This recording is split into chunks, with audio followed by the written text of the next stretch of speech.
আজকে ২-১ জন বাংলাদেশি প্লেয়ারের কাণ্ডকারখানা দেখে সত্যি অবাক হলাম এবং তারা কিভাবে নিজেদের স্বার্থটাকে বড় করে দেখলো তা সত্যি অবাক করার মতো।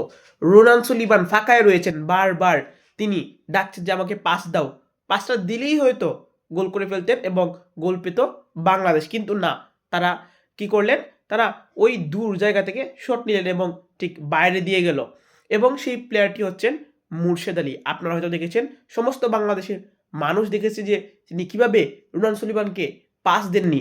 তিনি বারবার ডেকেছেন যে আমাকে পাস দাও এবং রোনান সুলিভান তারপরে ২ গোল করে দেখিয়েছেন যে তিনি পারেন। কেন?